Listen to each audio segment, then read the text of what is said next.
Hey everyone, welcome back to the Commercial Finance Podcast with Lee Chandler. And today we have an amazing guest speaker. Hank and I are proud to introduce you guys to Logan Freeman. How are you doing, Logan? Just like I said before, I'm energized, thriving, and focused. It all starts with the language, man. You got to always be bringing the fire, and what you speak is what you're going to internalize. So doing fantastic. Boom.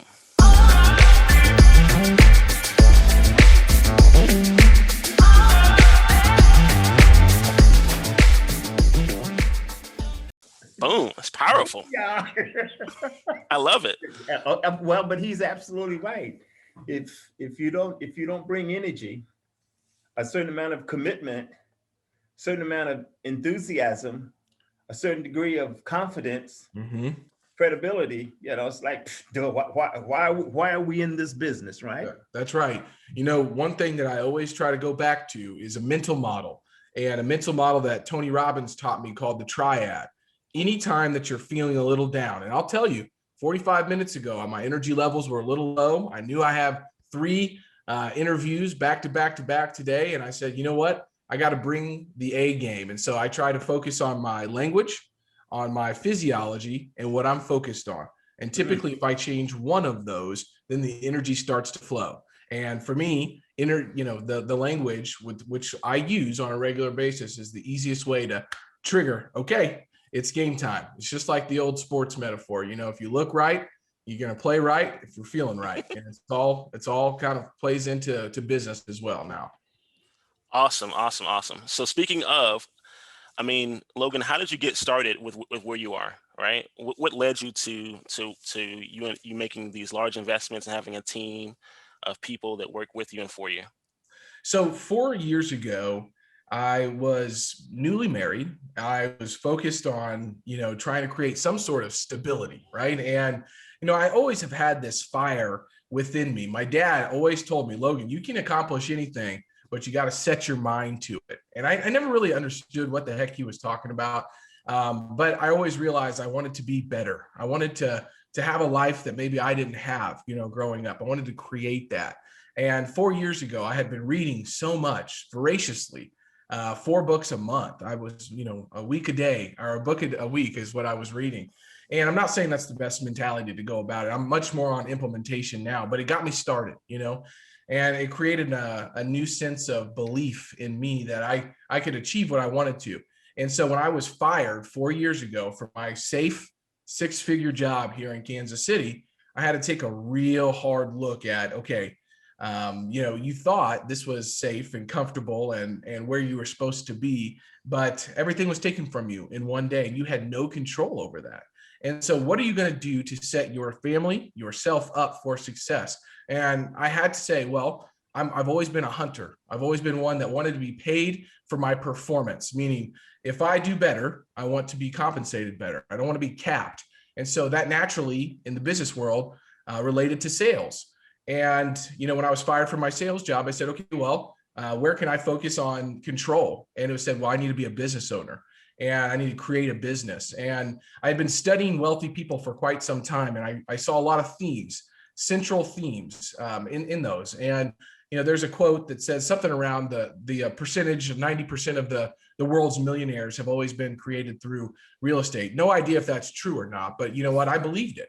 And I started reading books about real estate and knew I wanted to get into generating passive income that could create cash flow for myself, not correlated to an input, meaning my outputs were not correlated to the inputs that I was focused on.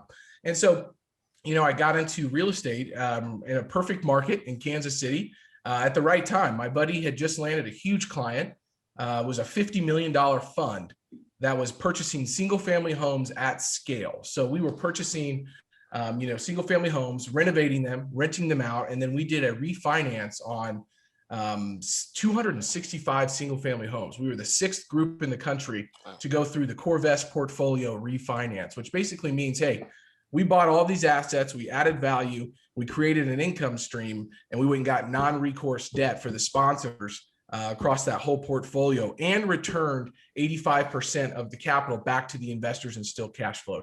That was a sweet deal. Now that's hard to do in today's climate, especially in the single family home space, but these guys saw where the trends were going. They had already done it in 2 or 3 other markets. And so when that happened, I sat down with those sponsors and I said, okay, I'm really curious. I'm sure you guys are doing well, but do you really have $50 million? Where did this money come from? And they said, well, no, this was a syndication. Mm-hmm.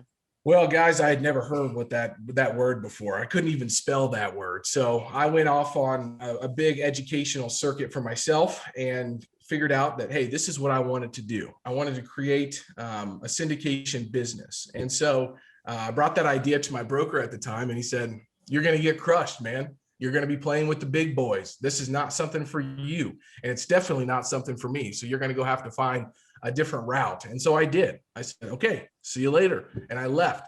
And I went into the commercial multifamily world, and I started purchasing my own first properties. I'm a big believer that, I can't sell or get anybody else on board on something unless I've done it myself. And those first few transactions, I learned a lot.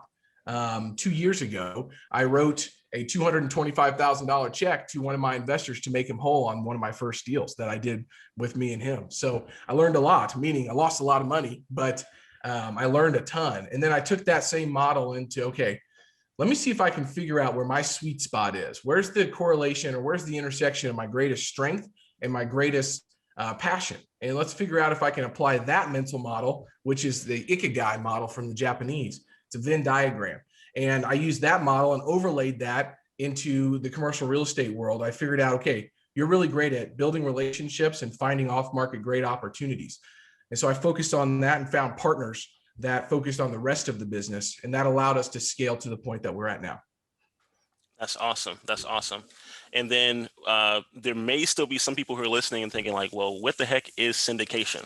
What's the best way that you could define that in a sentence? Yeah, I think that it's the ability to pool resources together with a group of people that have differing levels of experience, knowledge, capital, relationships to do something greater than they would be able to do on a singular level. And so syndication is simply having some sponsors that have the knowledge, the deal flow, the experience, the management expertise, the construction background to be able to take an asset, a large asset. Let's talk about, let's say a $20 million asset, and pool resources together to actually go purchase that, add value to it, and then sell it. So creating that passive income stream. So allowing passive investors to get exposure to commercial real estate without having to manage toilets, tenants, and trash.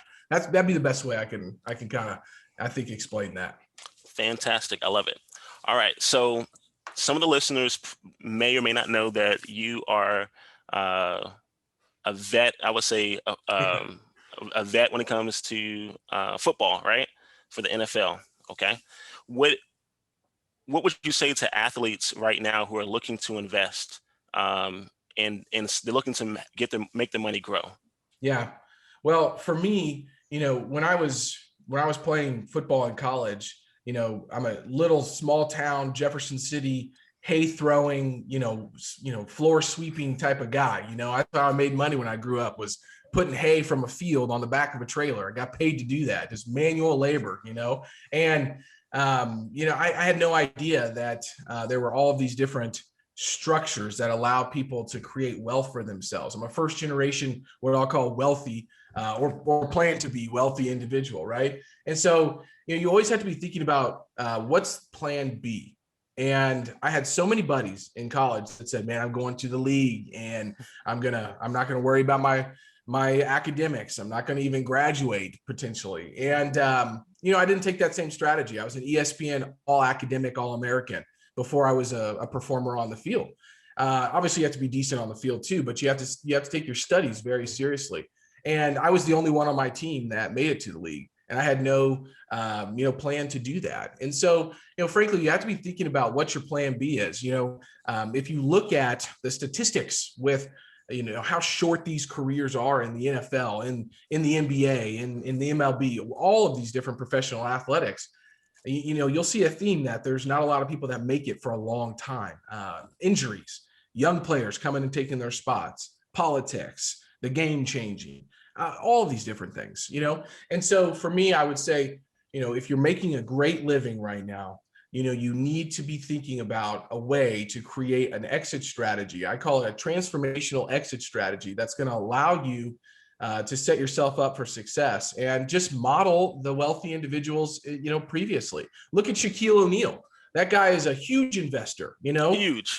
I mean, look at that guy, look at Floyd Mayweather. He's a brand builder, made billions of dollars of revenue.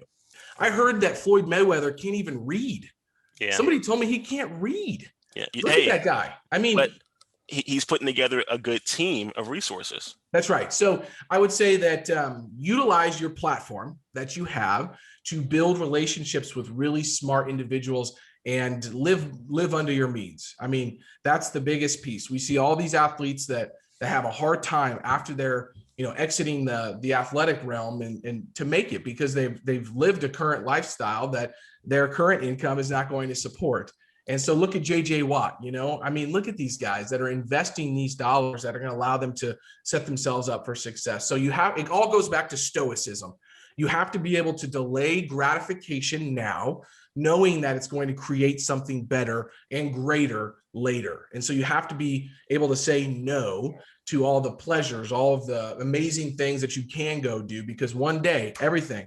I went to a funeral yesterday, young guy, everything can change in one day. So plan B, you have to have it. Start thinking about that. Set yourself up for success and model the wealthy and successful individuals that have gone before you. That's awesome. Logan, you seem to be far wiser than your years. I don't know how old you are, and that's not important.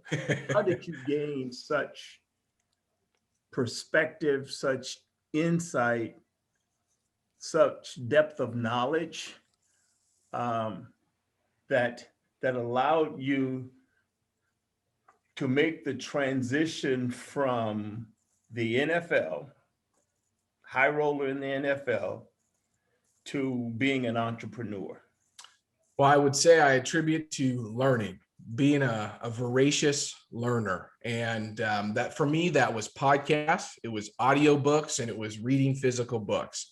So instead of knowing what's going on in the world of sports, I mean, my wife always laughs at me. She goes, your friends are such sports addicts and you have no idea who even won the game. You do know who the Chiefs, if the Chiefs won. That's just about it, though.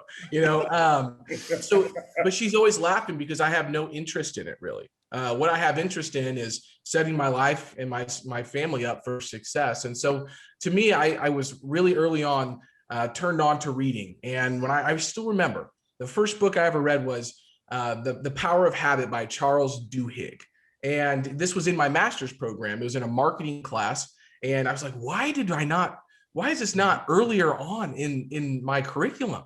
Why am I just now reading Stephen Covey and Charles Duhigg and James Clear and Dale Carnegie and Napoleon Hill? Why am I just now getting this put into my life? This should have been back in my freshman year. And so I just found that through reading, I could create the change that I was actually wanting to go create in my life. And so if I didn't know something, guess what? There's a book for that. There's a podcast for that. It is, in today's age, it is so easy to get information, which is a double-edged sword, right? Because there is a ton of information, which can be a creator of analysis by paralysis or paralysis by analysis, sorry. But it also means that you have access to the education that my parents and my parents' parents never had without going to the library or trying to get into an encyclopedia. All I have to do is get on my phone and Google something, So for me, it was a focus on that. I had some great mentors in my life that allowed me to say, hey, I'm young. I got the opportunity to create this life that I want to. I want to model yours. What should I do? And they just kept giving me books. And they just kept giving me books. And one book led to the next, which led to 2,000 books behind me, So I think it was just, I'm a big guy of talents and strength finders. And one of my top talents is a learner. Thankfully, I love to learn. And so that was a big piece, was just, taking that learning and then going and implementing those things that I was learning. Logan, is that the Strength Finder 2.0 behind you on your right hand side? Absolutely. It was blurred out, but I was like, I have that book. Yes. Strength Finders 2.0 changed my life because I started to understand who I was, what was my unique genetic makeup? And once you can start to learn who you are, you can start to create that identity and build upon that. Strength Finders, the book should be called Talents Finders, because strengths are only strengths if they are cultivated from your talents. And so those talents are your raw materials. Okay. And so you got to take that raw material. Sure. Think about like gold, right? Yeah. If you go find a chunk of gold, that's awesome.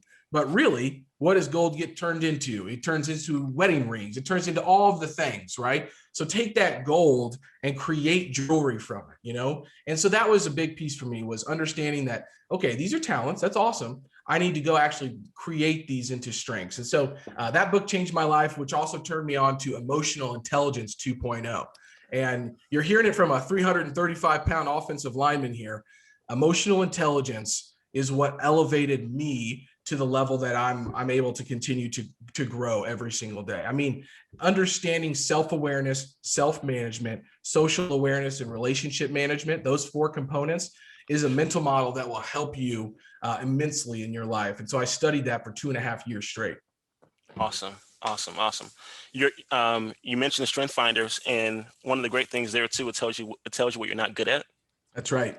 And then you're able to basically find others that are better at that than you are. And so when we talk to people about investing or about passive income, sometimes people don't understand that wealth creation is a team sport. Yes. Can anyone who's listening, Logan, can you help them understand the difference between passive income and earned income? Absolutely. Passive income is not so. Naval Ravikant is a guy that I love to study, and he's the CEO of Angels List, and a Kansas City guy, my age, aggregated all of Naval's tweet storms.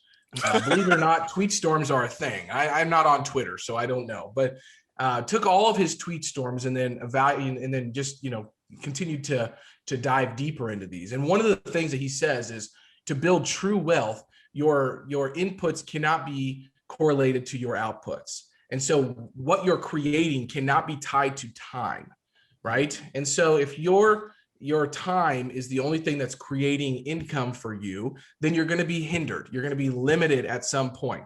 Even the top of the top CEOs, that work 80 hours a week and travel every single week of the year, they're tied to their time for being there somewhere. Hopefully they're taking all that money and investing it. But the investing piece, right? So what does invest mean? Okay, I love the etymology of words. So vesting, you put something on, you wear it, it's yours, right? But you have to get into that first. So you find mechanisms that allow for the outputs to not be correlated to the inputs by investing your dollars. So instead of working for your dollars are working for you. And so a lot of times these are intangible assets that are spitting off what is called cash flow from the business. So if you look at, Tiger 21, which is an ultra wealthy group, you have to have $10 million of investable assets. Michael Sonnenfeld, I believe, is the leader of that group. And they send out their asset allocations quarterly that I love to get.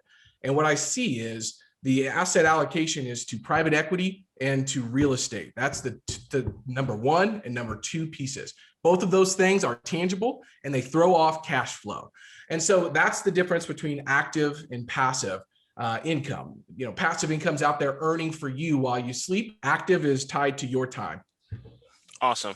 And so someone who's listening, and Hank and I just left a meeting where we're educating people about equity in general. So it's spot on. Sometimes someone may hear you say private equity. And how would you best describe that? Because some people think that that's just the stock market. Sure. Or they think that is a stock market.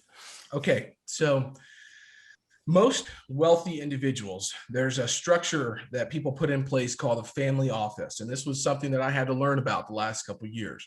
Family office is, generational wealth, right? With your family. Look, I'm creating the first generation of the Freeman family office here in Kansas City.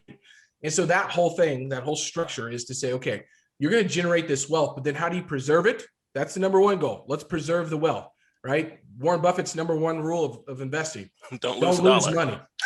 Number 2, don't Follow number ever, one. don't ever go against number one, right? So wealth preservation is huge. And that's a big piece of it just in and of itself, with all the changing market dynamics. But the second piece is private equity, meaning, okay, well, how do we pool these dollars together and go invest in something that's not correlated to Wall Street? Meaning a bunch of young, stimulus-driven, millennials with an app on their phone cannot impact my returns.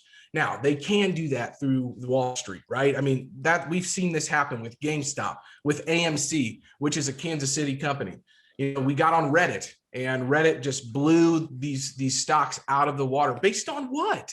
Sentiment. Based on sentiment. You cannot do that in these private equity companies, meaning a manufacturing business, a service-based business. Some of the most wealthy individuals I know are in the manufacturing business, and they're doing plumbing fixtures. I mean, just crazy stuff like this.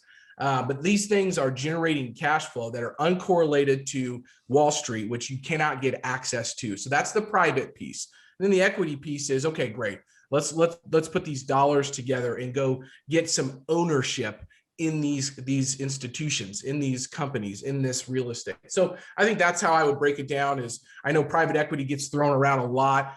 Institutional investors have jumped into private equity, over the last 10 years. I'm reading Sam Zell's book right now, and he talks about when private equity started getting into real estate investment trusts and all of these different things. But if the regular Joe cannot get access to it, I would say that that's a pretty good definition of what private equity is, and it's not correlated to the broader markets like the stock market that we see all the time. Yeah, and real quick, I know Hank's going to add something to that too. I just want to say that the ownership piece that Logan mentioned is super important, because it's the ownership piece that allows the tax advantages. And that's right. Another benefit for investing in real estate as well as to private equity, because the ownership allows those tax advantages too. Yes. Stocks will not give you tax advantages. That's right.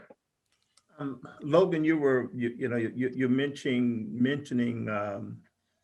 before we started to record, one of the first major deals you put together of single family homes. Yes. How has your experience and your knowledge of, quote, real estate and in real estate invest, how has it evolved? Sure. And what would you call your sweet spot today? Mark? That's a great question, because I am invested in single family homes, in hotels, in office, in multifamily, and in neighborhood retail shopping centers. But my sweet spot is multifamily and what I'll call workforce Class C multifamily, well below new construction costs. So you can't build it to support the rents that you're getting. So it needs to be a pre-existing building. But my thesis has changed over the years for twofold. The first being scale.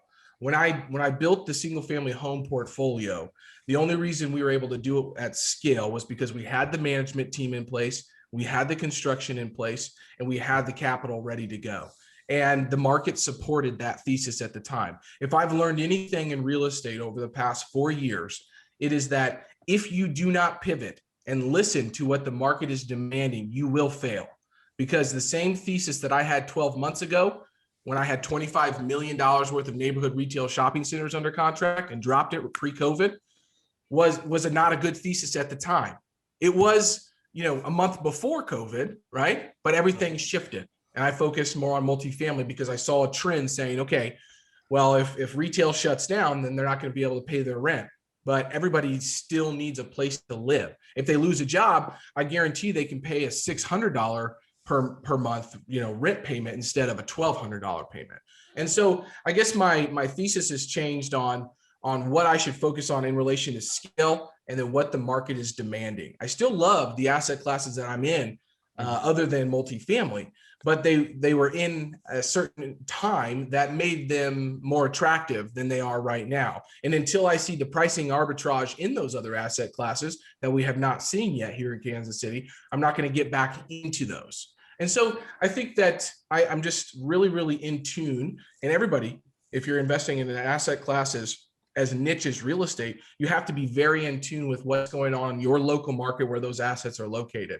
And that's why I'm a big proponent of investing where you can, or investing with sponsors that are local to the properties that they're investing in. I have a lot of buddies who are capital aggregators, and they place capital with folks like me. That's a fine business, I suppose.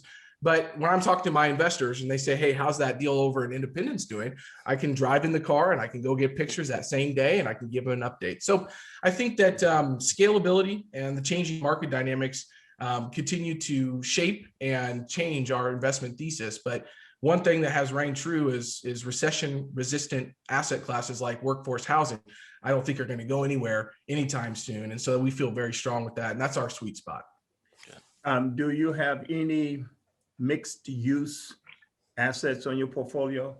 So the second deal that I mentioned right before we started recording was my biggest failure. And I figured, well, might as well just jump right into this. And everything I had touched up to this point turned to gold, right? Everything that I had done just worked. And so I had this, I think, unfounded sense of confidence that I could go, from single family homes into a 12,000 square foot, mixed use building that was built in 1880 that was completely vacant.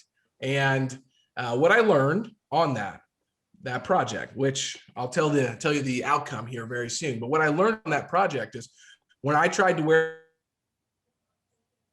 the hat of management and my regular day-to-day activities, it wasn't going to work out very well. And so I ended up exiting that deal. It was a mixed-use project with short-term rentals on the top level and retail on the main level, for two reasons. The first was my business blew up and I didn't have the time that I had previously. And second, I was the hindering factor in relation to the construction component of this deal. My investor was not local here in Kansas City. We own other assets together. Everything else turned out great. This one did not. And I said, hey, Lucas, it's time for me to step away from this, write you a check, get the right team members in place and get you finished with this project. That project is now completed and getting leased up and making money after I exited myself. But that was the only mixed use project that I have done up to this point. I have one smaller mixed use project with short-term rentals on top and a retail component, but it's much smaller, and it was completely leased up at the time that we purchased it. Do you do any vertical integration in some of the stuff that you're doing? Absolutely. I always talk about the 5 commandments of business, which are control, high barrier of entry, a need, the ability to step away from your time, and to be able to scale it. And the biggest piece for the business that we're in now, which is repositioning multifamily assets, vertical integration is key. And what I mean by that is if you have to rely on vendors on every step of the way, you have no control over that. And so we brought property management in-house. We brought asset management in-house. We brought the brokerage in-house. We brought all of these different pieces. Construction management is in-house. We do not general contract any of our projects. I just don't see a lot of return on investment of our time on that yet. We potentially might do that soon, but I have great relationships in that space that I felt, hey, your expertise is good enough for me to pay for, and I can use my time in other places that are more valuable. But being vertically integrated across all of those components of these transactions has allowed us to control that, keep our costs down, and have our finger on the pulse of what's going on, much better than relying on vendors, on every step. That's great. My mind is racing in the point of how does cost segregation play with your ventures? Well, it's a huge component, and obviously, being a qualified real estate professional is one of the best classifications, in my opinion, that any investor can get themselves into. And I'll give a story about this. Okay, so one of my main investors was a senior product manager at Apple with Siri at the time that he started investing with us. And frankly, his whole goal was to offset as much income that he could legally through the structures that he had put in place. So he was able to have his wife become a licensed real estate agent in the state that they were in and start managing all of their assets. They had holdings in California and they had holdings here in Kansas City, and actively and passively. And so what he was able to do was to be able to create a structure where his wife was a qualified real estate professional, showing that she worked 750 hours in the business every single year, which allowed them to take all of the benefits of depreciation through our cost segregation studies. So that's bonus depreciation, and that's that's the first year, and then our regular depreciation after that. What that allowed them to do was to keep, I'll say probably close to 60% more of their income in their pockets than having to actually go pay the Uncle Sam for that. So just for your listeners on that front, if you are a qualified real estate professional, first off, I'm not a tax attorney or a CPA, so this is not tax advice, but this is my own experience. You have the ability to step away from the passive loss limitations that typical investors are. And so if you're a W-2 employee and your wife is a W-2 employee, probably very difficult to become a qualified real estate professional. But if you're working with your CPA, documenting your hours, and you're showing that you're working in that business, the passive loss limitations no longer apply to you, and you're allowed to take that cost segregation study, which created bonus depreciation for your family against all of your active income, which is a very powerful tool. Yep. Wow. Well, again, lots of people don't even know that cost segregation exists, or if their CPA is aware of it, they, the individual may not be participating in that process, Right. only because ignorance truly is bliss. Absolutely. I think that education around this has started to really blossom, which is great. And it is really driving people's activity, because I know a few doctor groups that have stepped away full time from their practice to have time, and figuring out a way to show that they're working in their real estate business 750 hours or whatever the actual qualification is, and allowing them to qualify as a real estate professional status and then exit that other business. So to go back to the gentleman that was working at Apple, he no longer works at Apple. He manages his real estate 100% of the time. And in the last 15 months, working with us and working with his own company, he's grown it to over $100 million of assets under management. And he's a private equity real estate investor now that is managing a lot of money. So I think that it's happening. The education piece that is out there that allow people to get access to this, and then the ability to actually go implement it, is very, very strong. It's a tool that unfortunately not a lot of people know about. And it shows like these that really allow folks to get access and at least an introductory course in the way that these wealthy individuals are setting their lives up to keep more in their pockets. Yep. So when are you writing your book? I've been asked that question quite a bit, and I've always been of the thinking process that I need to go do something before I actually write a book. And maybe that time has come. I'm not sure. I wrote a book 2 years ago, and that book is still in Google Sheets. I haven't done anything with it. I revisited it recently, and it's like, you know what, that was the wrong book at the wrong time, but I might revisit that at some point and publish that book. But we'll probably have one out here in the next year or so. I imagine we'll get to writing one of these and just tell some of these stories that we've been through, because we've been through some crazy ones. Awesome. What I've been most impressed by you, Logan, is that I heard a cliche some years ago that leaders are readers, Yes, and readers are leaders. Mm-hmm. And unfortunately, I think too often we run into individuals who may have made it in certain aspects of life, but they haven't read anything since they made it. Right. They may read a newspaper or a magazine, but they don't read the struggles of other people, either self-help or autobiographies or biographies. life lessons books, I'll add another one to that. Earners are learners. Yes. And so I'll add one more to that. And I put a post up on LinkedIn and I said, you know what, I am done reading business books, and it was just because I've continued to see the same thing said over and over again. And that's okay, because the way that the message is comprised and put together can hit people at a different, in a different light, which is fine. But what I've really enjoyed doing recently is reading stories. So reading biographies focused on stories like Unbroken, The Boys in the Boat, Lone Survivor, and Matthew McConaughey's book, Green Lights, just came out recently. One of my top 5 books of all time now, because he has ingrained all of the same principles that I took from all of these books just through life. And how awesome is that? It was just his life and he was self-reflective enough. The guy's been writing in a journal for 35 years. He went out in the desert for 2 weeks with only a little generator to write the book. I mean, that's just wild, And so being able to get access to that in my ears while I'm working out, while I'm driving the kids to daycare, whatever it is a powerful, powerful tool. And I have to say that leaders are readers and earners are learners. And the moment that you stop is the moment that somebody's going to pass you by.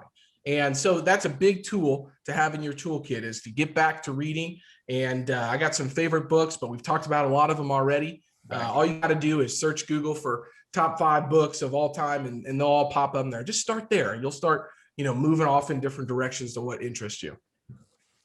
As we're wrapping up, Logan, can you let people know why it's so important for people to, from our opinion, of the benefits of having investment real estate in the Midwest? So, I have an acronym. I have an acronym for everything, because I always joke that being an offensive lineman, I had so many concussions that I can't remember things easily. So I have to use acronyms to remember them. And so this acronym. You have a sense of humor. I do. They didn't knock that out of me. So that's good. And this acronym is IDEAL. And so it's the ideal investment. Commercial real estate, private equity is the ideal investment because it provides income, depreciation, equity buildup, appreciation, and you have leverage. And so if you can combine those 5 things into an investment, that structure, that mechanism is going to create wealth for you if done the right way. The Midwest is an interesting market in and of itself. We probably don't have enough time to really jump into it, but is because of affordability. I think what COVID-19 has shown a lot of people is, hey, what's important to me in my life? Is it being in the high rise? Is it having a little bit of grass to cut? Is it being able to have time to spend with my kids outside? Whatever that is to you, what we're seeing is a lot of trends to, hey, I can still work, make my same salary, but live in a market that's 30, 40, 50% cheaper and put that back into my pocket. And so the heartland is what I like to call the Midwest, is the heart of the United States, offers that, but it also offers all 4 seasons, Now, so in Kansas City, we have harsh winters, we have hot summers, but I think that's why we're seeing a lot of people flock to Texas, to Florida, to all these different states, because these folks can still make their salaries. They have a lower cost of living and maybe even a better, type of living too. So I think that the heartland, Kansas City, there's a couple other cities. Oklahoma City is another great one that we continue to see pop up. They offer a lot of attractive things to young individuals that may be making a good salary that can now work from wherever, which is an awesome thing. But that has all these other different implications. Newton's 3rd law of motion is one that everybody needs to be studying right now, which is an action. Every action has an opposite equal reaction, right? And so, we're seeing kind of some changes in the office sector in Kansas City, in the big cities. And you have to take into consideration how your investment is going to be utilized as well. So when I think about, the different asset classes that I'm all invested in and what we focus on, is I'm trying to find trends that were pre-COVID, meaning what was happening before COVID-19 that is continuing to happen, and maybe COVID just exacerbated them. I don't really care about the new trends, because we're already seeing people move back to San Francisco. We're already seeing people, New York City open back up. And everybody said, oh, there's going to be these mass exoduses. Well, maybe, but we're also growing and people are moving back into those cities because they want to be there.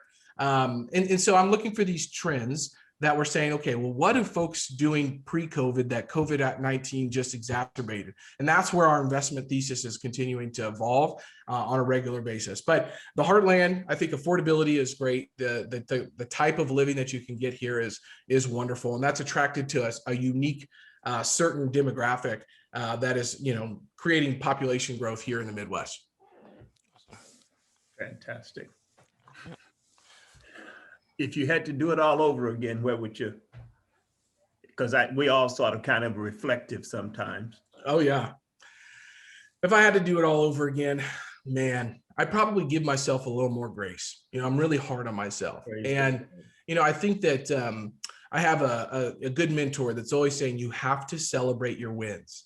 And I just, as my athletic mentality was, it was just next play mentality. If you won or lost that play, you just got up and you did it again. And now that I'm kind of getting into some sort of a groove, it's really important to take some time, step back, and really celebrate those wins and celebrate the people that helped with those wins as well. I didn't do that the last 6 years. This year, I've completely changed that trajectory. And I tell you what, life does not have to be a means to the end. Life can be art, and the way that you make it art is by enjoying the process. Read Paulo Coelho's book, The Alchemist. The process actually is the end goal, right? Yeah. But until you really feel that and go through that, it's hard to explain it. But that's what I felt like I've gone through the last 7 years was, hey, I'm just going to grind it out every single day. And I have. But now I start to step back and enjoy it and take a little bit more time and make sure that I'm building my life around my business and my business around my life, right? So anyways, or maybe I said that backwards. No, that was perfect. That was perfect. I always mix that up. But no, you're good. That's what I would say I'd change. What I'm hearing, Logan, is that you have surrounded yourself with a different type of team now than you had on the field. Yes. Because it's not about winning the game or winning and losing in a game. This is about, for lack of a better word, prospering in its totality. All aspects of life.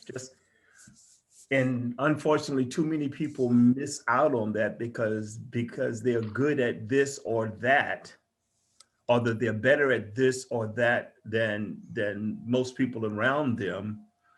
They feel that they have to do it themselves, and they are reluctant of bringing someone on who may be good at one thing. But I've learned that if you find someone who's good at one thing, then let them do that one thing that they're good at, and that takes time, allows you to do something else or find other people that are good at one thing. Because I think it was Getty that says, I would rather have 1% of 100 than 100% of one. Yes, absolutely. Yep. And that the model that I use for that is simply calling that leverage. And there's three types of leverage, right? There's the old adage of people, and that is a big piece of leverage. And in my business, we have to have people. As much as I'd like to say technology allows us to step away from everything, it doesn't. We're in a people business. Yeah. The assets that we're managing require people. So there's people, there's technology, and then there's capital. And we apply all three of those to our business to create leverage that allow us to operate in that sweet spot. And when you operate in that sweet spot, it's sustainable and it's enjoyable and it's fun and you're better at it. And so that's the big piece that we're continuing to focus on, is finding those sweet spots, putting those right people on the right seats on the bus, moving in the right direction. Awesome. With that being said, guys, we have to conclude. Logan, we have to do this again. Thank you so much for your time. No, we're going to come to Kansas City. I love that. And have some of that barbecue. Yes, absolutely. All right. Well, thank you so much. And we'll talk to you guys soon. Thank you, guys.